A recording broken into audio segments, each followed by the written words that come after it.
Hi guys, welcome back to another video.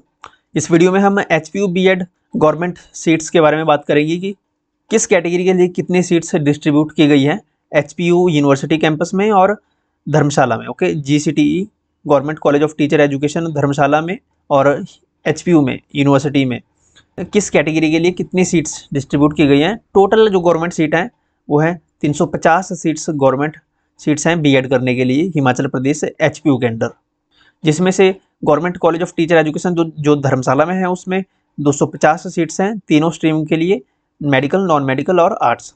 और HPU में total 100 seats हैं। Okay, तो इन दोनों को मिलाकर टोटल हो जाती हैं 350 सीट्स। ओके, अगर आप हमारे साथ टेलीग्राम पे जुड़ना चाहते हैं तो टेलीग्राम का लिंक आपको वीडियो की डिस्क्रिप्शन में मिलेगा। ये सभी पीडीएफ्स आपको वहीं पे अवेलेबल हो जाएगी। सबसे पहले हम नॉन मेडिकल स्ट्रीम की सीट्स देखें। अगर यहाँ हम जिन भी सीट्स डिस्ट्रीब्यूशन की बात करेंगे इनमें हम एचपीयू और धर्मशाला दोनों को मिला के करेंगे। ओके, एचपीयू और धर्मशाला दोनों को। अब जनरल ओपन की गवर्नमेंट सीट्स 44 हैं। ओके, 44 सीट्स जनरल ओपन के लिए है एचपीयू और धर्मशाला दोनों को मिला के। ओके, टोटल 44 सीटें हैं जनरल ओपन के लिए। तो अगर आप आइडियल लगा लीजिए कि अगर आपका रैंक टॉप 40 में है, टॉप 44 या टॉप 40 में है अगर, तो आपको गवर्नमेंट सीट्स मिलने के चांसेस पूरे हैं। अब जनरल ओपन में ऐसा होता है कि अदर कैटेगरीज के जैसे एससी ओपन के कैंडिडेट्स जनरल ओपन के कैंडिडेट से ज़्यादा नंबर हैं तो वो जनरल ओपन की सीट्स में आ जाएगा। ओके, तो इस वजह से मैं यहाँ पे 40 ले कंसीडर कर रहा हूँ 44 की जगह पे। ओके, क्योंकि 4-5 कैंडिडेट आ सकते हैं अदर कैटेगरीज से भी। तो अपना नंबर से आप पता लगा सकते हो कि मेरा नंबर गवर्नमेंट कॉलेज में पड़ेगा या नहीं। ओके, अभी तो मेरिट लिस्ट आएगी, अभी मेरिट लिस्ट नहीं आई है। ओके, इसके बाद अगर जनरल ईडब्ल्यूएस की 11 सीट्स हैं। ओके, यहाँ 11 सीट्स हैं ईडब्ल्यूएस के लिए। एससी ओपन के लिए 18 सीट्स हैं नॉन मेडिकल में। ओके, 18 सीट्स एससी ओपन के लिए है। एसटी ओपन के लिए केवल 4 ही सीटें हैं। ओके, शेड्यूल ट्राइब के लिए 4 सीटें हैं। जनरल ओपन की हम बात कर रहे हैं। ओबीसी ओपन में 14 सीटें हैं और ओबीसी आईआरडीपी का अगर किसी का कोटा है तो उसमें 2 सीटें हैं टोटल। ओके, इसके जो फिजिकली हैंडीकैप्ड हैं जनरल में उनके लिए 4 सीटें आरक्षित हैं।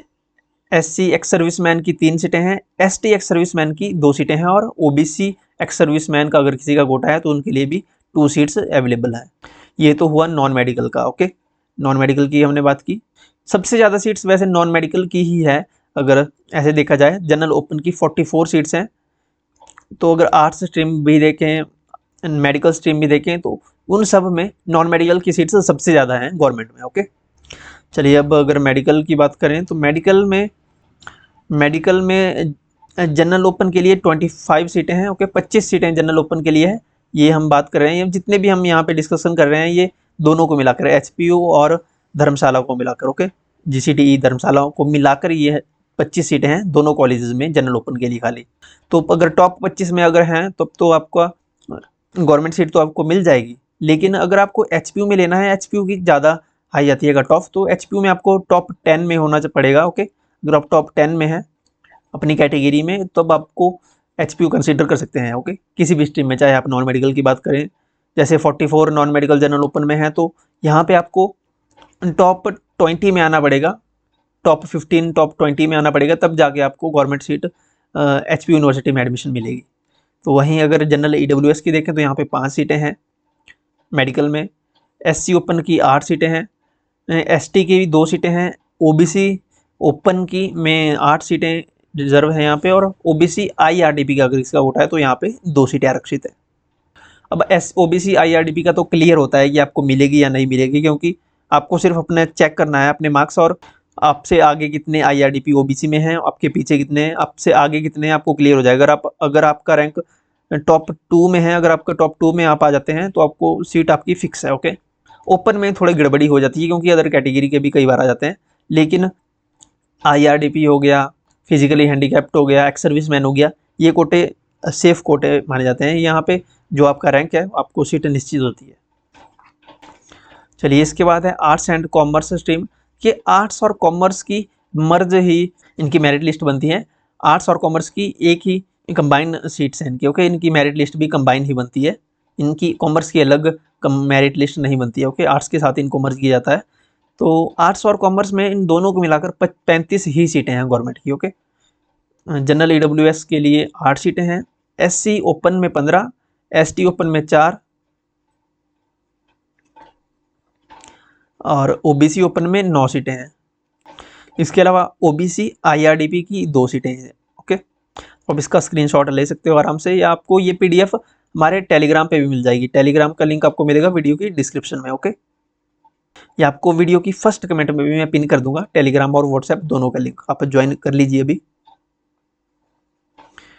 ये इसके अलावा जनरल अगर फिजिकली हैंडीकैप्ड का कोटा है इसका, तो 4 सीट्स आरक्षित हैं, रिजर्व हैं आर्ट्स एंड कॉमर्स स्ट्रीम में। उसी प्रकार SC IRDP के कोटे के लिए 3 सीटें आरक्षित हैं और ST IRDP के लिए 1 सीट है। ओके, इसके अलावा ये तो हो गई हिमाचल बोनाफाइड की के लिए स्टूडेंट्स है जो हिमाचल के रहने वाले हैं। अगर कोई अदर स्टेट से है, ओके, अदर स्टेट का कैंडिडेट है जिसने हिमाचल में अगर BEd करने का सोची और एंट्रेंस दिया है, तो उनके लिए 15% सीट्स आरक्षित होती हैं। ओके, 15% सीट्स उनके लिए आरक्षित हैं। लेकिन ध्यान ये रखना, अगर कोई अदर स्टेट से है, कि ये जो रिजर्वेशन है 15% की, ये फर्स्ट राउंड की काउंसलिंग के लिए है। ओके, ओनली फर्स्ट राउंड की काउंसलिंग के लिए ही ये 15% सीट्स रिजर्व होती हैं।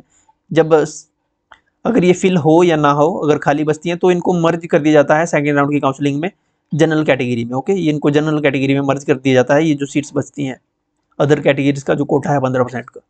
तो वही अगर अदर स्टेट से है तो वो फर्स्ट राउंड में ही ढंग से अपनी कॉलेज की प्रेफरेंस भर ले, जिससे आपको फर्स्ट राउंड में ही कॉलेज अलॉट हो जाए, क्योंकि उसके बाद ये कोटा समाप्त कर दिया जाता है फर्स्ट राउंड की काउंसलिंग के बाद।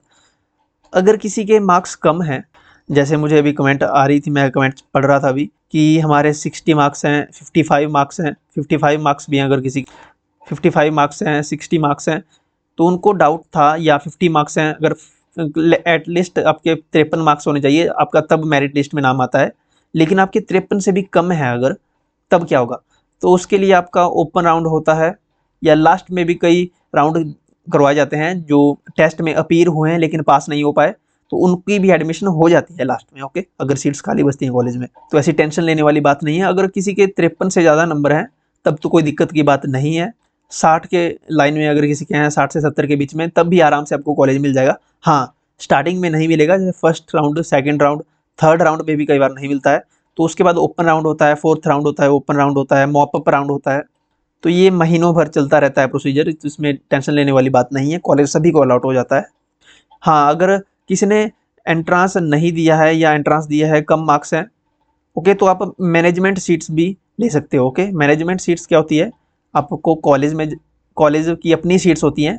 जैसे किसी कॉलेज में 100 सीट्स हैं, तो उनके पास 8 सीटें जो है वो मैनेजमेंट की होती हैं, उनको कॉलेज खुद भरता है मैनेजमेंट से। तो आप डायरेक्ट कॉलेज से भी बात कर सकते हैं, उनके MD से। ओके, मैनेजिंग डायरेक्टर से आप डायरेक्ट बात कर सकते हैं कि हमें मैनेजमेंट की सीट चाहिए, मैनेजमेंट कोटे की सीट चाहिए। आपको लगता है कि मेरा काउंसलिंग में लेट नंबर आएगा, या सीट मिलेगी या नहीं मिलेगी, तो आप मैनेजमेंट, यहाँ पे मैनेजमेंट का एक होता है कि यहाँ पे फीस ज़्यादा लगती है। ऐसे तो फीस BEd की फ़ीस 1,05,000 थी, अब शायद बढ़ गई हो इस वर्ष से, लेकिन लास्ट ईयर तो 1.5 लाख रुपीज़ फ़ीस थी, 1.05 लाख, 1,05,000 रुपये फ़ीस थी 2 साल की। ओके, तो अगर आप मैनेजमेंट कोटे से अगर एडमिशन लेते हैं, तो यहाँ पे आपकी फ़ीस कॉलेज वाले अपनी मर्जी से भी ले सकते हैं, 2 लाख, 2.5 लाख।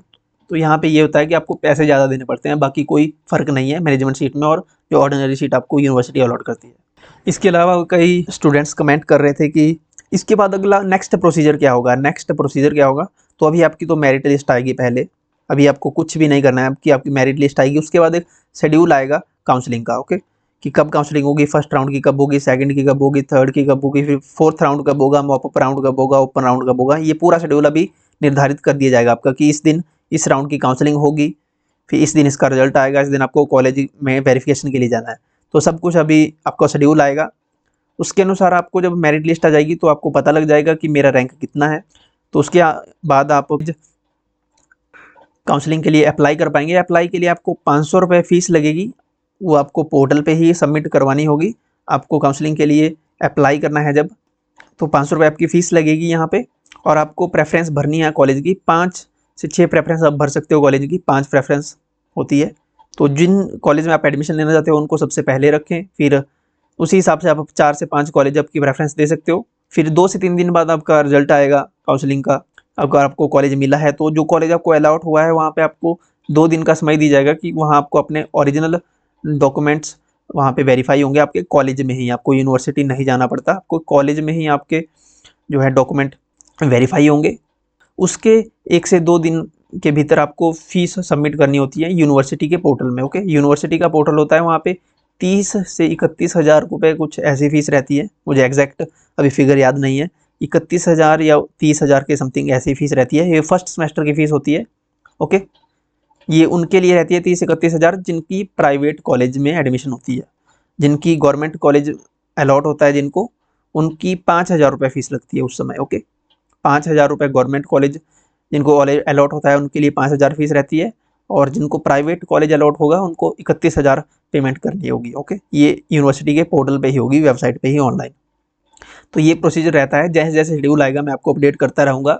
ओके, तो चैनल को सब्सक्राइब कर लें। हमारे साथ जुड़ना है अगर आपने तो टेलीग्राम आप ज्वाइन कर सकेंगे, आपको मैंने पहले भी बताया कि वीडियो की लिंक पे डिस्क्रिप्शन में है, वहाँ से आप ज्वाइन कर पाएंगे।